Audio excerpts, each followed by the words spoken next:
Welcome to Survivor NSFW, the Unauthorized Survivor podcast, with the mighty Jonny Fairplay. Jonny, how you doing tonight, my man? Was that a fire play or a fair play? Matt Bischoff, geez Louise, you come in here and I guess we got all kinds of house cleaning to do. So let's start first and foremost. Matt Kuhn has been a tremendous asset to the show. He will definitely be missed. Matt is working on a new podcast called Truth with Consequences with Vince Russo and Matt Kuhn. It was number one on for the day for the last 2 weeks for each day it's come out. So if you're looking for the number one newest wrestling podcast and Matt Kuhn, he is missed, you can go check him out there. You know, I'm sitting there and I'm jogging my brain. I'm just like, hey, you know, Matt Kuhn has this new number one podcast. I'm trying to, it's 2018. And I'm trying to be a little more sensitive, and I'm really not that. You know, I'm still Jonny fucking Fairplay. So I'm like, hey, of the top 10 nicest survivors ever, Matt Bischoff, you're one of them. So bam, Matt Bischoff is here. We are taking the world by storm. We did a sneak peek on the Patreon side of things, and then we threw it out there to the general public on a bonus episode, kind of showing you what the podcast is all about now. And wow, the response is through the roof. Matt Bischoff, welcome aboard. Thank you, man. I'm super stoked. Meeting you for the first time in Cincinnati. We got to spend a lot of time together at my house, hanging out with Lex and Big Tom, and just instantly hitting it off, becoming friends. And I've been listening to your podcast and when Matt Kuhn was doing it, and I was a big fan. I don't listen to a whole ton of Survivor podcast. Yours was one of them. It was entertaining. I loved it, and it's an honor, and I'm super stoked to be a part of this. And I think we have a lot of cool opportunities and things coming up in the future. And thanks for having me a part of this, dude. Hey, welcome aboard. This could be a fun ride. So getting a little more house cleaning out of the way, November 7th, go to, if you want to go see me and watch Survivor David versus Goliath on a Wednesday night, that's November 7th. Come to Durham, North Carolina to Dirty Bull Brewing Company. Tickets are on sale at survivorafterhours.com. You can join me. Rumor mill has it, Matt, that I will be joined by Allison from the Goliath tribe, Gabby, who was a star tonight. Oh yeah, she did not look like E.T. and Gollum as people have told her entire life, and as she has professed herself. I thought she had a very cute moment, barking orders at the blindfolded boys there, but we'll get to that. And Jane from Survivor Nicaragua. So it looks to be a fun time. Card subject to change, of course. It looks to be a fun time. November 7th at the Dirty Bull Brewing Company. There will be a food truck there. We'll be watching Survivor. We'll be doing Q&A. $75 VIP. Those are selling fast. General admission also available for $25. It's going to be a fun time. Go to survivorafterhours.com to get your tickets there. November 21st, Thanksgiving Eve, a new Thanksgiving Eve tradition. We will be at Frickers in Cincinnati, Ohio. I'll be joined by you, Matt Bischoff, and who else will be with us? That's right. We got Nick from the David tribe in the house. We have Angela Perkins from Survivor Ghost Island. We have Matthew Sash Lenahan from Survivor Nicaragua. And we also, who else do we have? Roger Bingham. Roger Bingham from the Australian Outback. And maybe Marcus Lehman from Survivor Gabon, not sure. But Cincinnati is a huge market for reality TV. It's going to be awesome. There's going to be a lot of Survivor superfans there. And I think it's just going to be a great night overall. It's the biggest party night of the year. Come celebrate it with us at Frickers. Do not miss out on the VIP. Because what do you get, Jonny? You get a buff. You get a Survivor buff. You get autographed 8x10s. You get bonus autograph picks. You get the stories that will probably get this show canceled at some point. I mean, fuck, Ronco is number 3. We're only a year into this shit. What the hell's going on? You would would think if anyone's going to be replaced, it'd be me. So Awesome. I'm thinking. You know what? I haven't decided, but I might throw out a phone call to a survivor in the Cincinnati area that I haven't talked to in 10 years. Do they quite possibly sell Girl Scout cookies? They're pretty close. So we'll see. It's already star-studded, jam-packed, filled to the rafters already. We'll see. Tickets for that event are selling fucking fast, so do not miss out. So to join us Thanksgiving Eve for that event, go to survivortix.com. That's survivortix.com. And okay, let's enough with the promotion of all the cool stuff coming up. Listen, we are jumping right into episode 4, and I told you. No, we're not. We have claims from episode 3 that we have to address here. I mean, if we sweep them under the rug, I mean, who are we? We're Well, I tell you one thing. The show starts off. B comes walking in right to this. No, but we have more. We haven't discussed this. This is behind the scenes shit that Jeremy's claims from last week on why he was voted out. Have you seen this? I have not. Yeah, so Jeremy's claiming, oh God, rumor and innuendo, yes, that he caught John Hennigan / John Morrison / Johnny Impact, the new Impact Wrestling World Heavyweight Champion. Yes. He caught him and Angelina hooking up. Really? Yes. Oh my. And he made a little side comment joke to Angelina, and she was like, "This motherfucker's got to go." Wow. So she was married right before she went out there, and John was engaged prior to going out and got married right afterwards. But he's putting both of them on blast, saying that there was a showmance. He saw it. He made a joke, and she was like, "Look, you ain't fucking up my marriage, motherfucker." Wow. So John has addressed this publicly, and he said it is true. He did have a showmance, but it was with Dan the Hot Cop. Oh, that's hilarious, dude. Well, that's great. I don't doubt it. The Dan one, the Dan part. I don't know. I'm thinking sour grapes on Jeremy's whole. I think Jeremy had a bad experiences trying to make the most. Maybe hey, rumor and innuendo. You can.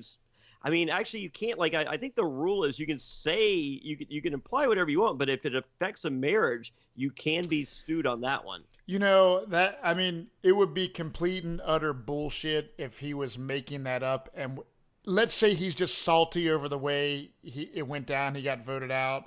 He's pissed.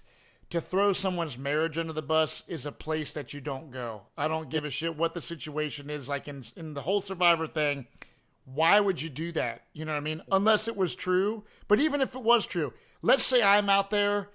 I don't know if I would publicly, as a married dude, it's just kind of like an unwritten law. Like, I don't think I would ever screw somebody's marriage up in a public way like that. Yeah. I mean, and people are just like, why didn't they show it? I'm like, because I don't think Survivor's in the business to ruin a marriage. No. So, but I mean, I'm going sour grapes on this one. I mean, as much as I love Scandal, and I love Scandal. Oh, I know you do. I know you do. I'm a big fan. But I mean, I'm thinking I don't think they're trying to ruin a marriage, but I think they might have shown something, and I don't feel that they showed anything. So and getting and people are just like, well, there obviously had to be something because look at Natalie and look at Natalie was easy, she had to go. I mean, once again, if you extract these episodes like we do at being former players, John's not painting as a bad a picture as Natalie as we got from those early. I think they were showing the worst of Natalie because John's like, I like her. Like, John's not saying I like her because she sucks 24/7. If she sucks 24/7, everyone's gonna be like, she sucks 24/7. I think tonight she sucked 24/7, but Oh, yeah. I think she had some kind moments along the way in the first 9 days, and John was there for some of those, and maybe some others were as well. So I don't know. I just wanted to get a little house cleaning out there, and also lastly, before we start, the Pat shirt is no longer available at johnnyfairplay.com. Pat's dad, I wasn't aware. Pat was on the wrong tribe. He should have been on the Goliath tribe because he comes from a very wealthy background. His dad is a lawyer, according to Facebook, because he said it was illegal for me to put out an image that an artist did of him that most people didn't even know was Pat. But me having the T-shirts available of Pat that Pat actually wanted to buy himself before they were removed, those would have made the Cusack family millions. Matt Bischoff, Dude, millions. I don't get it. What, give it up, dude. It's like he's going to be – I'm not even going to remember Pat 5 minutes from now. To be able to have the Survivor experience and have Johnny Fairplay have a T-shirt, it's all in good fun. You're not buying brand new vehicles off the Pat T-shirt sales. It's just something – This is my 14th microphone that I bought. I'm actually having this encased in jewels and gold. So, well, I mean, I just use my T-shirt money for that. People just need to lighten up. They should be stoked that they're a part of this whole Survivor community. It's cool. I mean, like Pat thought it was cool, and his dad's like, "You ain't stealing my son's shirt." And he apparently ran outside and shook his fist at the air. So, but anyway, but we don't like it wasn't Pat's threats that or Pat's dad's threats that made it that removed it. I don't like You want a shirt gone, and you have a member of your family that wants a shirt gone, shoot a message over. I'll take your fucking shirt away. You won't have one. It's fine. Right. So no skin off. We have some really cool shirts coming up in the future. So anyone that won the Pat shirt, I think one person got one. So congratulations to that person. It's going to be a collector's item. So yeah, getting right into it. And if you listen to mine and your podcast that we did that you just put up online, the bonus podcast.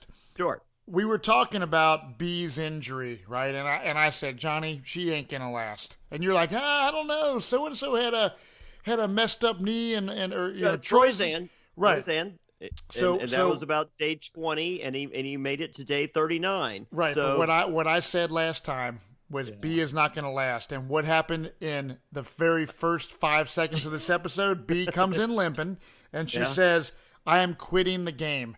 Now, she is an athlete. Maybe she is quitting because the doctors told her, hey, you'll really screw up your knee if you continue the game, and she didn't want to mess up her normal, that would have been game over for her MMA career moving forward. And also, an athlete knows their body better than than your average Joe.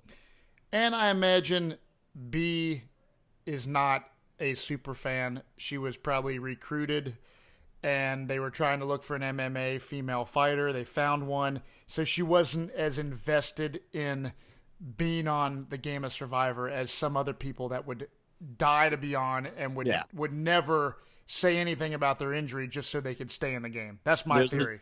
No, I agree 100%. Troyzan and B are cut from two different cloths. So they are. Little known fact, she now has a robot leg. Oh wow! Yeah, it's pretty cool. That's awesome. So basically, people got emotional. Here's the thing: when you watch it as a viewer, as she's leaving the game, people are getting upset, and you're like, how could you get upset? When you really don't know these people that much. When you're on Survivor, you have this crazy experience and you gain a bond with the other people you're playing with very, very quickly. It's something that only the people that play know that. So it was emotional seeing her leave the game for some of these people.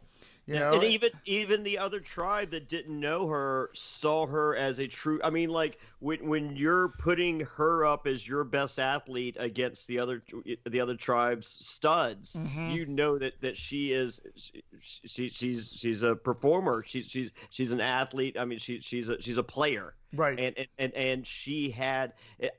I think it was obvious she had earned the respect of the other tribe. I mean, because a lot of times you hate the other tribe, and you saw that they were,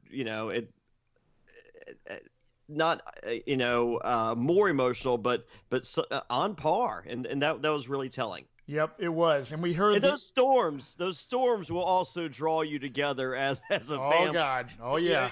Yep. Whether you're on the same tribe or not, like to experience something like that. Like I had a hurricane. Hurricane Michael last week came through my hometown, Danville, Virginia. Took its toll on my mom's house. We don't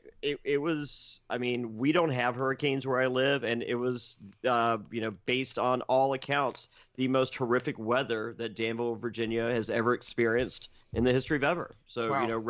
Record water. We had we don't have mudslides. Our river was into the streets. I mean, it was crazy. So and these people are going through. The cyclones are legit. I mean, like right. that. That's not. It's just like I've been in a storm before. It's like this isn't a storm before. This is right. Shit just hit the fan and it sucks for hours. Yeah, man, I hear you. And right after B, the exit from the game, we hear the 3 words that I hated hearing on my season because that was the end of the line for me. And it's pull it out. Drop your buffs. The tribe swap. We knew it was coming. Did you think it was going to come this quickly? I mean, I was a little confused with the fact that we had, 17 people remaining in the game. I thought was a little soon, and plus just the odd man out type scenario.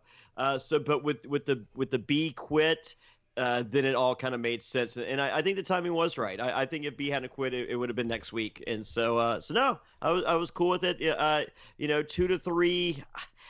I would have preferred 2 tribes. I didn't think we needed the third right now. So, but that's just me. Yeah, it's having 3 tribes is always interesting because now it's like when they divvy it up like that, I don't think it's going to last 3 tribes very long because not many people are going to get certain airtime and confessionals and more character development when there's 3 tribes because there's too much stuff going on. But we see 3 tribes. We got green, purple, and orange. And then you have Carl, who did not get a buff, and Jeff says, you're going to Exile Island. Now, he goes to Exile Island. He's going to join up with a tribe later on at the end of the episode, but he goes to Exile Island, and what does he get at Exile Island? It's the worst punishment ever. It's him and the coconuts, Joe Mena and Sex Dr. Mike, and I could think of nothing fucking worse on the planet than being stuck with coconuts. You have to say, guys, have you heard my podcast? I have laser beams, and the Elvis show did it's Sex Dr. Mike. Oh my God, you tell you about the fucking Black Widow Alliance, and then you got Joe Mena, who his family doesn't even fucking like. So that's hilarious. You know what? Dude. His name was. Like I always thought it was Joe Mena, and this motherfucker is so unlikable. He doesn't even like himself enough to go, no, it's Joe Mena. His name's Joe fucking Mena. Yeah, that's hilarious, dude. He never corrected you when you've ever said his name. No, wanted to fight me, still wants me in the fucking octagon. I need to borrow B's robot leg to fucking fight him off with. Oh my God. So Carl's stuck with the coconuts. But he does find a good coconut despite those 2 idiots, and it's got blue string on it, so that's a good sign, right? Yeah. So he opens it up, and at first, is it maybe it's a clue to an idol, maybe it is an idol, but no, it is basically something that will be an idol nullifier. So that means he has to figure out if he's at tribal council down the road. He's got to basically guess who's going to basically play the idol, and then play who they're playing it for. They like a lot of times people play idols for other people. So do you think Carl is a smart enough player to actually make this idol nullifier worthwhile down the road. Yes, and even more than that, well, I guess equally as important, he's likable. So for anyone on the cast right now to have it, he's a really good character to have. Because you're like, I like Carl. Right. Like, if I could pick someone to give the idol nullifier to, I'd probably pick Carl. Right. Carl is just the average American dude. Yeah. Truck driver guy. Just seems like a cool dude. Cool guy. Mm-hmm. I mean, he is a cool dude, but he ain't the cool dude, you know. So if you could give somebody a little extra, here you go. I'd give him a little extra. Here you go. Right. Oh heck yeah. So he gets that advantage. He's at Exile Island, and what we learn about the 3 tribes, dude, is it's Goliath strong. It's exactly like when it was fans versus favorites situation. They did a tribe swap, and it was the fans were the favorites were outnumbering the fans. So it's the same situation. The Goliath strong people. Yeah. David, according to Christian, the Davids are collectively in trouble, and he, for the most part, was 100% correct. Yeah, I mean it's I wouldn't want to be on that. You got purple, which is to me like was the worst of the 3 tribes. Well, that the purple, the Jabini tribe, they are the, as Mike said, they are the Davids of the Davids of the Davids, and he said that they would be the last people. I think they would be the last 5 kickball players ever picked. They would. Ever. Yeah. In any kind of physical thing, they're going to absolutely get demolished, and it's and Natalie is so great because I still love Nick. He's very likable. But Natalie ain't bothered learning their names because they gone. Oh God, dude. Dude, she ain't got time to learn their names. So, but Nick sees a crack. But Black don't crack. So I don't know, Nick. I don't know if you're seeing illusions or oases out there, but I'm rooting for you. Oh, dude, yeah. So but we see Natalie, when they start showing the purple tribe, she's telling people what to do. People are, she's like, hey, get this log, get this tinder to make the fire. She's bossing everyone around, and it's like, why wouldn't you just get up off your ass and go do it yourself? You know what I'm saying? Like, I don't understand that concept. Well, it is much easier to point. Well, I my guess daughter's maybe... 1. She does that. I'm just saying. Yeah, so. And then you get Nick. Going with Mike and oh Nick. My God, how likable are they? And he makes the pitch. He's like, hey, let's work together. And Mike's like, yeah, it's we'll see. I can't make any promises, but I like it, And you just see the pain on Nick's face because it's just he just wants to say. So you wanna put a name on this? Oh, Nick has had these alliance dude names planned. This has gone through his mind for years. And he's like Beyonce. He's like, can we put a ring on it?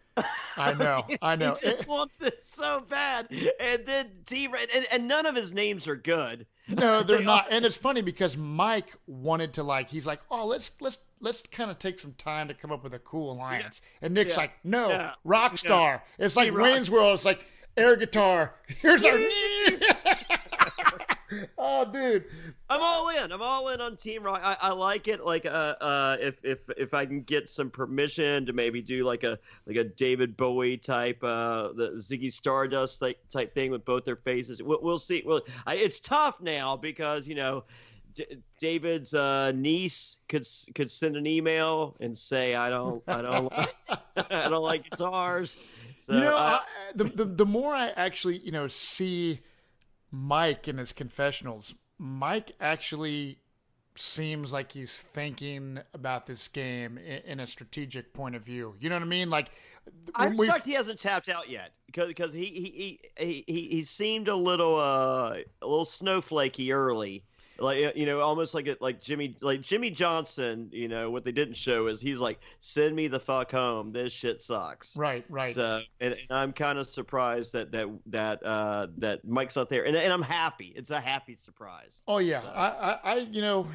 I'm not maybe a huge fan of some of Mike's movies, but Oh. and I never watched. We have him to blame for the fucking Emoji Movie. Can you believe that? God, I've never seen it. I don't know. My kids may have seen it, but well, then you should probably beat them. I mean, but that's it's the worst. Yeah, I don't plan on seeing the damn Emoji Movie. So they kind of show that that purple tribe. I want to go now to the orange tribe. Okay, basically, so the orange tribe, you have Elizabeth. You have Kara, you have Natalia. Oh, did we do the other tribe before that tribe?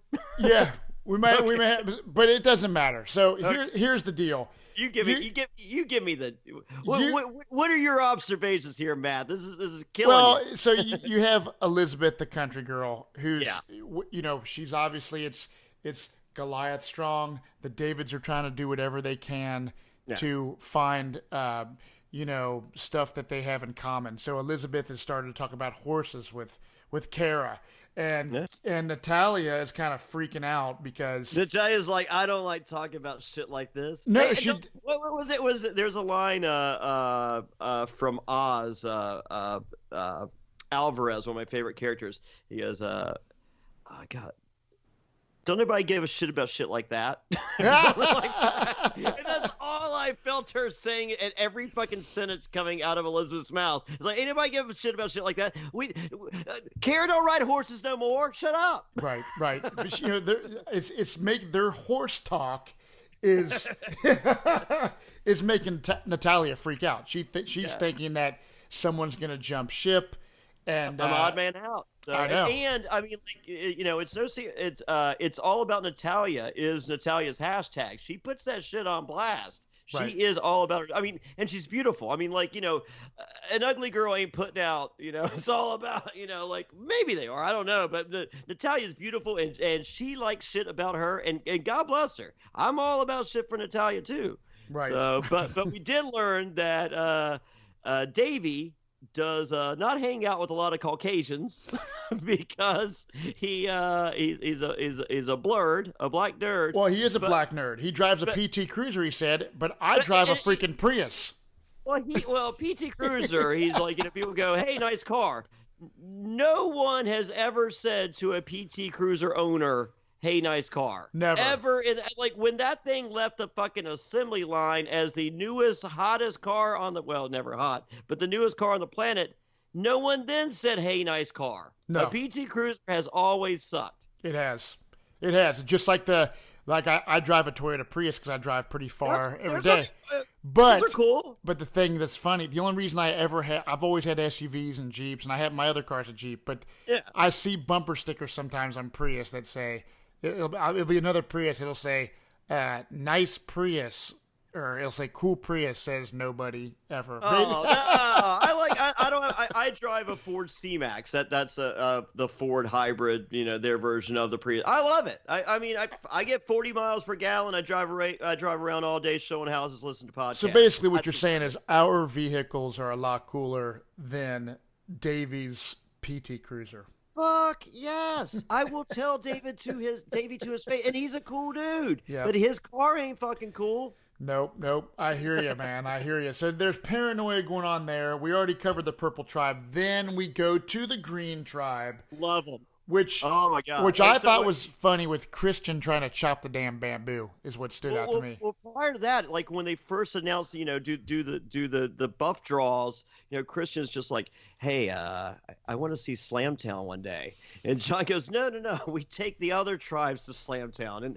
And for the record, there's for those of you that don't understand, all right, so Slamtown is this wrestling thing that John Morrison says, he takes his victims there. That's where they end up, is to Slamtown. Mm-hmm. But also, you take girls or girls can take guys to Slam, that's the mattress. That's what the real Slamtown is. So Christian asking John to take him to Slamtown, I was like, oh no. Yeah. This can turn really bad for Christian really quickly, and he has no clue. Or it can turn really good for Christian, and he's all in. I don't know. Right. I'm guessing the opposite. I'm thinking John or Christian on the receiving end of Slamtown. I don't think that's something that Christian's looking for. No robot can save you then. No robot can save you. You're exactly right. And Gabby, she starts kind of freaking out at this point because she sees Christian and Dan and John kind of doing some male bonding things, and she's like, "Man, Christian did say he wanted the position of comptroller for Slamtown, and that really leaves Gabby with no position." What? I felt that Gabby was most qualified for comptroller if I had to pick. Oh, I hear you, dude. She starts crying and stuff, man. Like, here's my thing, man. It's like, be more confident. It's like, just because you might be a nerd or in your mind you're a nerd, I don't really get that. Like, before I went out there, Jeff Probst was like, Matt, you got tattoos and this beard, you're going to have maybe have a tough time, dealing with people. I was like, dude, I get along with everybody, dude. I'm a social guy. My social game is going to be my strong point because no one gives a shit if I have tattoos and a beard. Within 5 seconds of talking to me, I become friends with you. So I just think, I like Gabby. I think she needs to have a little more confidence.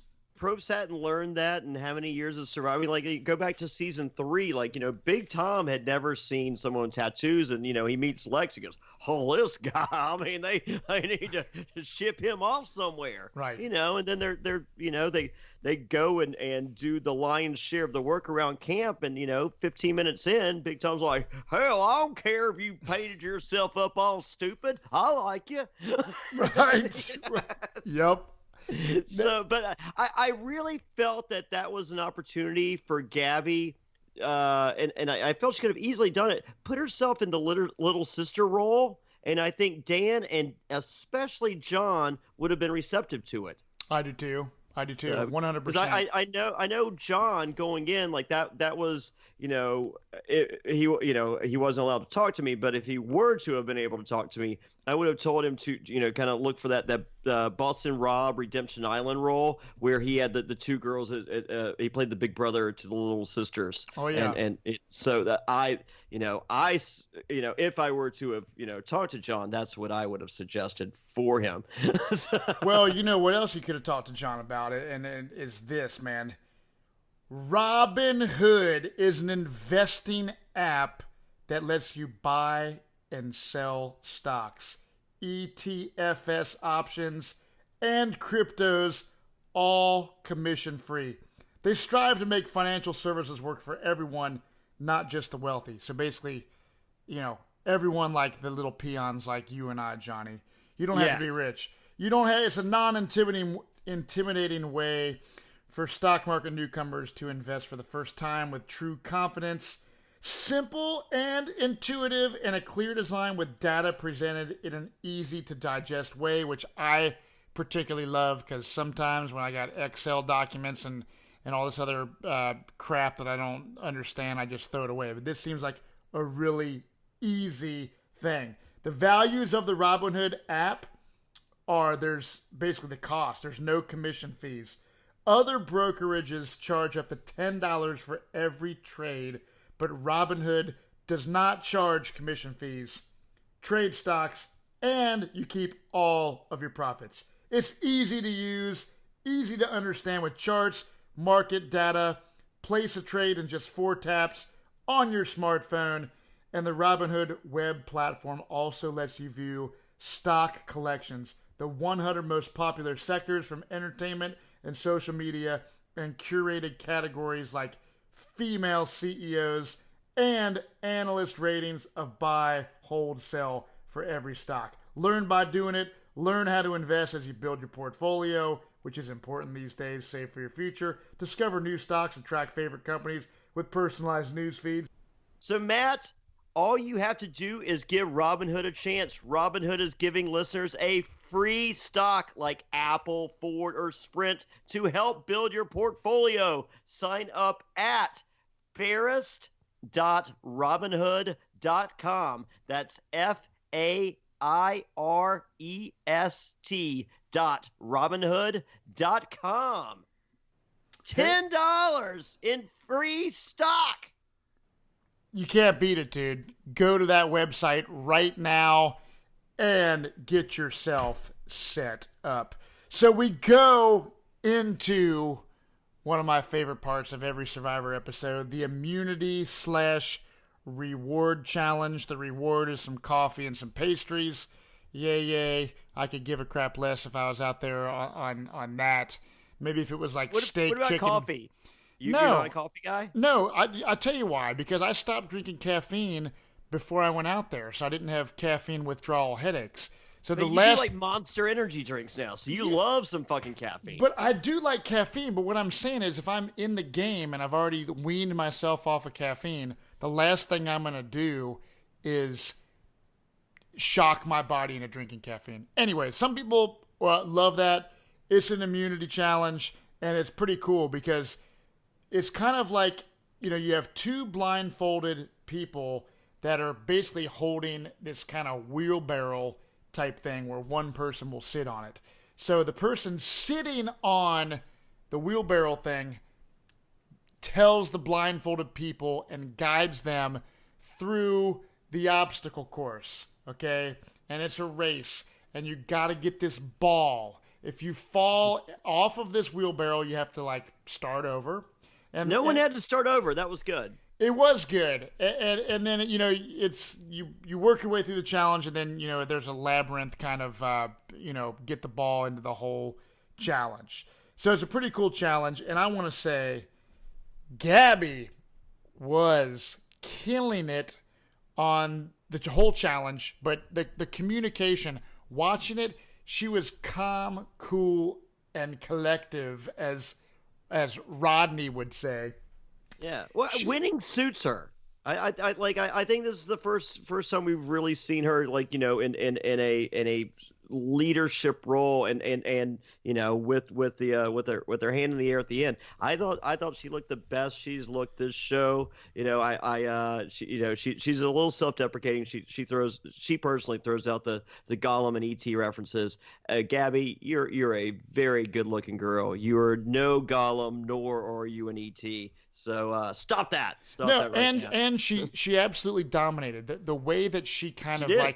Some people would free even Kara, when she was doing the having to communicate, they were calm. They didn't freak out, and I think maybe that's a How trait. would you do on that? I would probably freak out and get stressed out. I think sometimes women have more of a calm temperament, at least in my experience. Like, my wife is super patient. I get all spazzed out and freak out. Where our kids could be doing whatever in the house and all this stuff going on, and she's super chill. Now there are other women, dude, that freak out and go crazy, but I wouldn't be married to one of those type of people. But she was killing it, and Kara was killing it too. No one's freaking out, and. Did you notice which I mean, I'm putting them all on, but I thought the girls looked really good this episode, but Allison, former Goliath, the doctor, she's getting no airtime. What's going on here? The funny thing is, you just I feel bad. You Allison, I had to look down at my little cast photos I have sitting on my desk. Sure. I totally forgot about Allison. I mean, she had moments in the first couple episodes. She's wearing, the bra's not fitting right. I'm digging it, but and damn you, Buff, for giving her a buff for better coverage. Buff is the perfect head garment for running, hiking, cycling, biking, fishing, and more. Whether I'm on the marathon trails or surviving a cyclone, I always have my buff, and you can get yours at buffusa.com. That's buffusa.com, the official sponsor of the Unauthorized Survivor NSFW podcast. I love buffs. I have a collection of them, dude. They're you sweet. do. You have a whole Survivor. I have Survivor shit that I once owned that made its way to eBay. I do like, but it's especially if you're a girl, you can wear a buff as a halter top. You can wear it as a skirt. You can cover I would cover my whole face with it when I was sleeping. That's what I cover my entire face. Like Krista made me sleeves. I'll have to break those out one day. And you know what? Maybe I'll do them on the Patreon page. For those of you that haven't joined Patreon, and there are a few of you, head on over to patreon.com/Survivor NSFW. That's patreon.com/Survivor NSFW. You get a video version of this show at the intro rate, and then for just a little bit more, we do. We're starting this week the watch along. We're gonna start with Survivor Pearl Islands episode 1.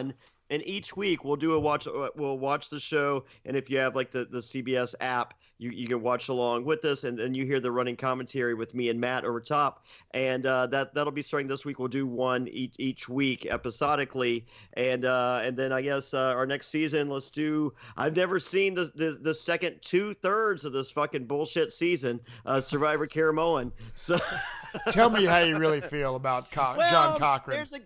There's a guy named John. You know what? I was fucking pissed. I'm looking at Christian. Christian looks more and more like John Cochran every fucking episode. I don't know. It's funny. We watching tonight. My kids love Christian. I like Christian a lot. We'll see. I still think he's pretty legit. So back to I think he's legit. He just looked like there's just a couple confessions where he had that he's a better looking Cochran. I will say that. Yes, I would have to agree with you on that. Yeah. But so basically, Gabby dominated the challenge, and they win, but it's a showdown for second place, and it was actually very, very, very close. And watching it was exciting because it's editing, but I've been in challenges before where the challenges are really freaking close, and they design them like that. So it was actually an exciting deal, and at the end of the day, Kara, who I thought was doing a great job, up until they lost. They lose, the purple makes a comeback, and our buddy Nick is safe for oh my God, another week. Did you cheer? Oh, dude, I was completely stoked, dude. Because at the beginning of the challenge, dude, I thought there's no way purple's going to do anything in this challenge. I thought Jeff was just going to tell them just go straight to tribal, and that the other two are playing for the reward. Yep. So, no, for those of you that have not met Nick Wilson, and you can November 21st in Cincinnati, Ohio, get your tickets at survivortix.com. He's a sweetheart. I mean, he is so friggin' likable, and he'll be at Frickers. Definitely come out. If you are anywhere near the Cincinnati area, there's multiple Survivor contestants from multiple seasons. You'll be able to get pictures to put on your Instagram. You'll be able to, hear the stories you won't hear anywhere else. And if you're a true fan of the show, this experience is one that you will not want to miss. Also, Jonny, November 7th, Durham, North Carolina. You will be there. Do not miss that one either. So after this... SurvivorAfterHours.com for that one. Right on. and so after this challenge... So, but you did jump up and cheer? I didn't really jump up. I'll tell you why, dude. I left my feet. I was sitting on my bed because my main... comfortably. Here's the deal. Right before the show, dude, my main TV... I could hear the audio, but it was black. I couldn't. I was like, holy shit. So I had to run upstairs and watch it in our bedroom TV. So I was not jumping up and down. Is your TV done? It's a brand new freaking TV, dude. I bought it like a month ago. So what's wrong? I don't know. It's a Samsung 4K freaking TV.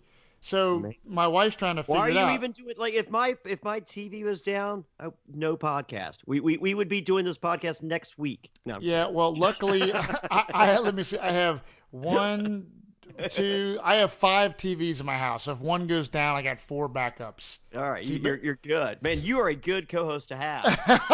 I'm not gonna, dude. I take this shit seriously. So after the challenge, it's funny because Elizabeth is freaking out, right? Yeah. And Elizabeth is like, she's like, oh my God, I need to find an idol. So her and Davey start, Davey kind of starts following her around. She has no idea that Davey already has the idol. So he just kind of like playing along with the whole deal. You know what I mean? Davey is coming across as a player. I'm liking it. Oh, I am too. He is a player. I mean, for a guy with zero interaction with Caucasians, he's figured us out pretty good. Oh, he has. And he starts to throw, basically, Elizabeth under the bus to the other tribe.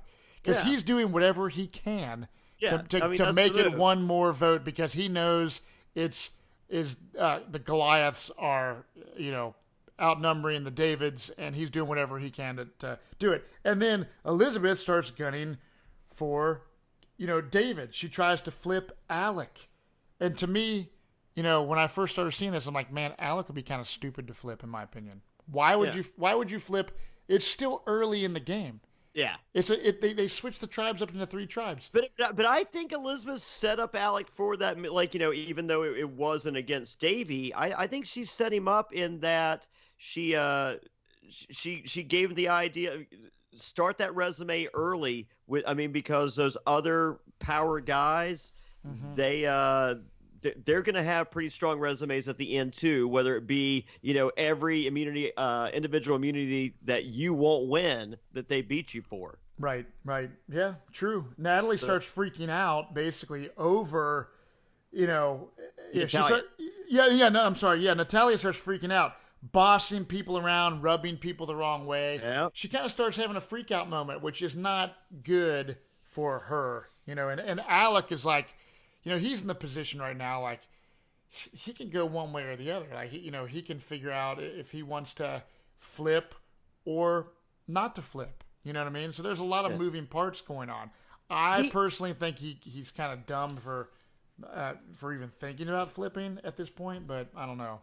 Maybe he seems like a likable enough guy, but I don't think we're going to get his full story because the Instagram bullshit. Yeah, I know. I don't think we are either. And he does seem likable, but in the back of my head, every time I'm watching him, I know that he kind of just had a big middle finger to the game of Survivor that we all love. There's not. So that's hard to forgive. It is. Right? It is hard to forgive. I'm It right is there hard to with you. forgive. Right. So, they're getting ready to go to Tribal. But before we go to Tribal, I want to mention hymns, all right? 4 hymns. 4 hymns. Now, look, 66% of men, dude, lose their hair by 35, which luckily you and your freaking man bun haven't lost your hair. I take pills. Well, I don't. I'm not kidding. Like 9 years ago, my hair started thinning, and I basically wish there was a service like 4hims.com when I started losing my hair, because I had to go to the doctor. I think it was kind of embarrassing, and Right. It's time consuming and all that stuff, but not with 4hims.com, and especially 4hims.com/fair. That's 4hims.com/fair. You get a trial for $5 right now to fix this hair loss. See, I don't know if you know this, Matt, but there are with 4hims.com, you're connected to real doctors with medical grade solutions to treat hair loss. These are the well-known generic equivalents to the brand name prescriptions that help you keep your hair. This isn't snake oil pills. This isn't the stuff you see at the gas station. These are prescription solutions backed by science. No waiting rooms, no awkward doctor visits. Save hours, save money. You just answer a few questions. Doctor reviews, prescribes it. Products are shipped directly to your door. It's all discreet. This is not a joke. I'm known for my hair, Matt Bish. That's my gimmick. My hair. Yep. I take a pill every single morning for my hair. You know what? And you got to do it before your hair's all gone. But if you wait too long, it's too late. So get your pills right now, and you can look like Jonny. You can have a sweet blonde curly man bun that you can run your fingers through that succulent long hair of yours. Can I tell him what you said after we finished recording the show last week? Sure. So Matt goes, you know that man bun makes my dick hard. Oh, I love it. I had to give us, we're saying nice things about girls because, our demo is 26% female, and we do appreciate that. But no, we still both have penises, and apparently Matt's gets hard when he sees my man bun. So thank you. When you see a bald spot pop up, do something about it first. When you see the hairline start to recede, do something about it first. Don't do the weird stuff that doesn't really work. One thing works. Go to forhims.com/fair. That's forhims.com/fair and get a trial month for $5 right now while supplies last. Thank you, forhims.com/fair. That is awesome, dude. That is awesome, and I love your hair, Johnny. It's very, very nice. I saw your keyboard move up. Oh, that's hilarious, dude. So we're getting ready to go to tribal council. Yeah. And someone is gonna get the raw end of the deal from the tribe swap, which is, dude, tribe swap. I was involved in a tribe swap. First tribal council after the tribe swap, I get voted out. What? Spoiler alert. So basically, so you don't like these? I don't like these. I don't like them. And like I said, it's the way these tribes are. It's Goliath strong and David. It's outnumbered 3 Goliaths to 2 David. So we go to tribal. Every single tribe. Elizabeth was ready to poop her pants. And she was worried about tribal. Yeah, I'm surprised she talked about pooping her pants. That was kind of surprising. Yeah. I didn't, but Natalia is willing to go down in flames. She's like, you know what, Survivor's about making moves, and it's the game is on. Davey starts throwing Elizabeth under the bus. Big time. He's selling that shade. I feel like him and Alec, that bond was there, but he's selling the shade to Natalia, and I think it was working until Alec starts whispering. So he stands up, starts whispering to Elizabeth. Now, what do you think of this, Johnny? My season was season 26. We were on complete lockdown. Even during tribal, we were not allowed to discuss amongst each other in that fashion. It was a big time rule. No talking, blah, blah, blah, blah, blah, right? Yeah. So all of a sudden, I don't know what season, a few seasons passed. I mean, there's been so many damn seasons. I know. Someone was the first person to get up and start this whisper thing.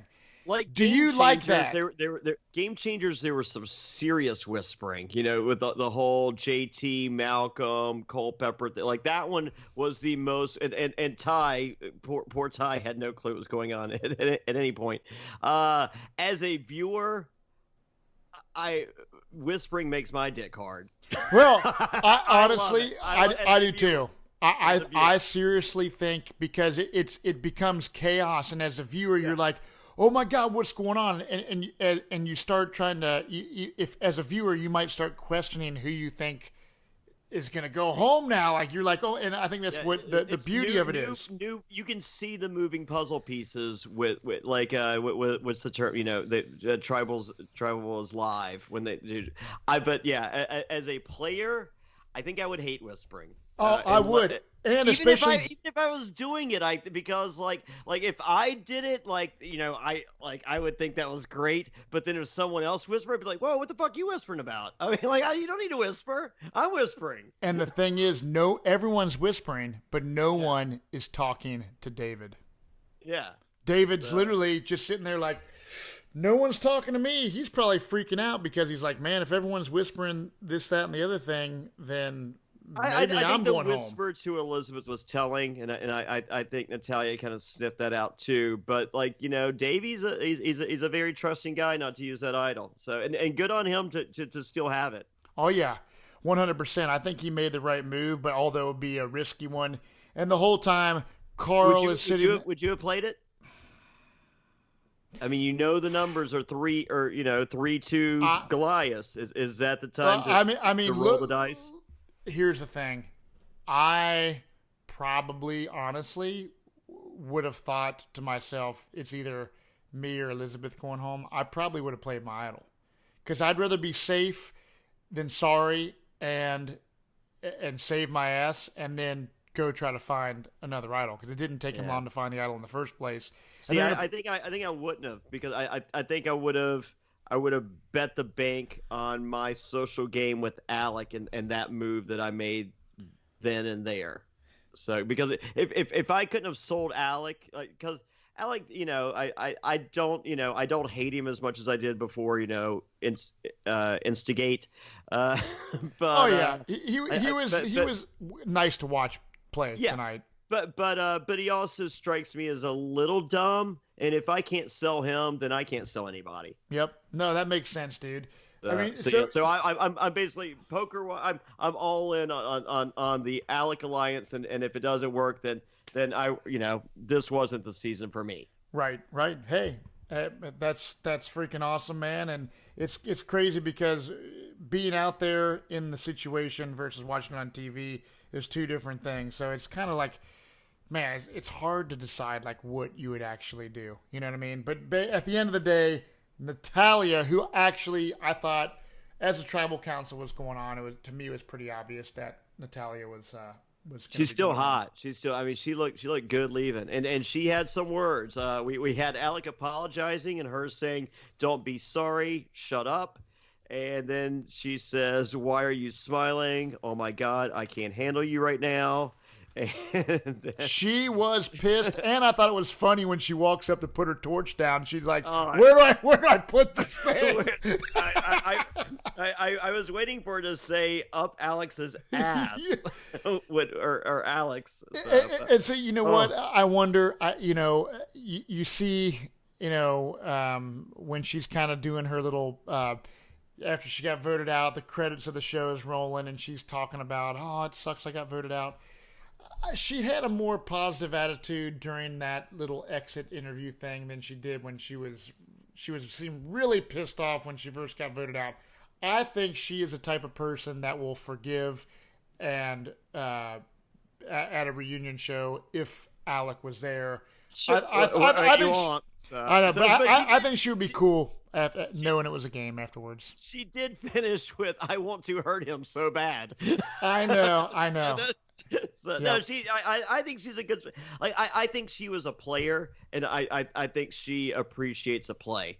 Oh yeah, I do too. I think she's pissed and hurt, but I think at the end of the day, it's gonna suck for the rest of her life thinking about that. But I think she'll understand it and realize, hey, it's a game. And even Alex said, "It's a game. Like, chill out," But Sorry, I like this episode. It's gonna be interesting. They showed scenes from our next episode, and it looks like a very, very, very bad rainstorm again.